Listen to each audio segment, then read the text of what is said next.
Once the eggs come in from the farms, the ladies are busy grading the eggs. They're taking out all the misshapes, the dirties, the visible cracks. It's quite a labor-intensive practice for us because we literally grade every single egg. The eggs that we're busy grading at the moment are for export, so we're actually sending out fertilized eggs. That's why they're getting packed into boxes instead of into our setter trolleys. They're fertilized, but they need 21 days in an incubator at a certain temperature, 38 degrees Celsius. The biggest challenge is obviously to keep the eggs at a constant temperature so they don't start the incubation process.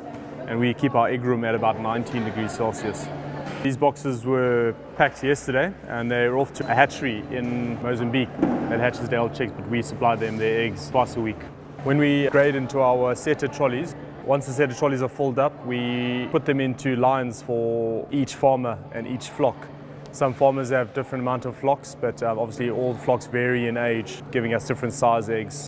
When grading eggs, we actually grade the pointed side of the egg down and the rounded side up. It's just because the air pocket for the egg, for the hatching chick, is at the top, so when it does hatch, it can get that first bit of air before it actually pips out of the shell. If it gets set the other way around, the chances of it hatching are very slim. We've got 24 setters. Setters pretty much incubate the eggs for the first 18 days. We monitor the humidity and the temperature pretty closely. It's 101 degrees Fahrenheit or 5 degrees Celsius. And humidity we keep between 48 and 50% relative humidity. That's the optimal hatching temperature for a chick. As the days progress, we do drop the temperature ever so slightly by 0.1 degree every day. And that's because the embryos in the eggs start producing their own heat. So if we keep the original temperature, then the machines will end up overheating over that 18-day period. Each setter holds 24 trolleys, and each trolley holds 5,060 eggs. So that's equivalent of around about 121,000, call it. The eggs are turned every hour using turning cylinders. And this is to simulate the mother hen turning the eggs in the clutch.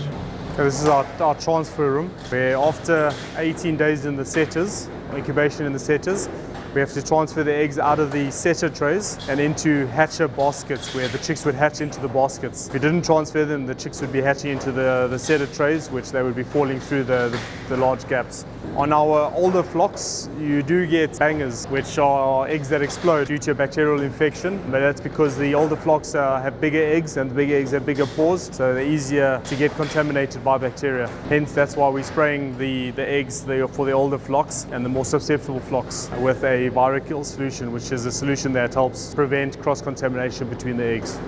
The solution we spray the eggs with is a non-toxic solution to the embryos or to the chicks, the developing chicks inside the eggs. It doesn't cause any harm to them. It just prevents cross-contamination of bacteria, which could result in infected yolk sacs in the chicks when they do come out. After the setters have been transferred, the chicks or the eggs get transferred into the hatches now. These are where the actual chicks hatch out of the eggs. As you can see, this is the hatch today. We've got quite a full hatch over there. This is today's hatch for the orders that were placed 3 weeks ago.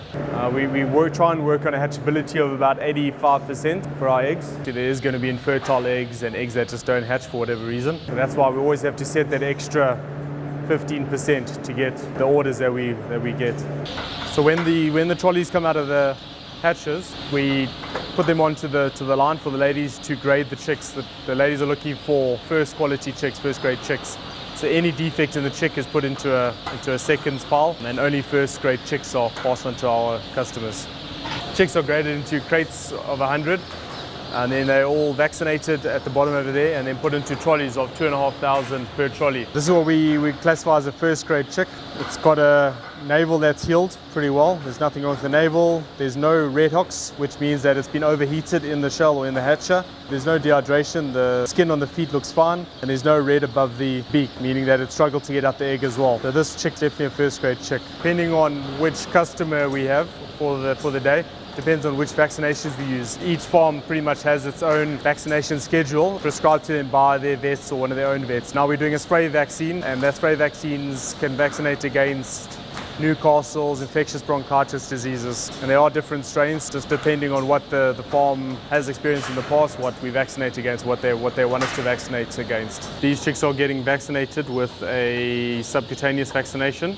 Just certain vaccines have to be administered via subcutaneously, mainly for the Gambora virus. but also you get your Newcastle disease and your infectious bronchitis disease that can get vaccinated through subcutaneously. The blue dye in the vaccine is just for a check, just to make sure that the chicks have been vaccinated. And then it lasts for a couple of hours, so it's sort of for an in-house check really, not for a farmer check.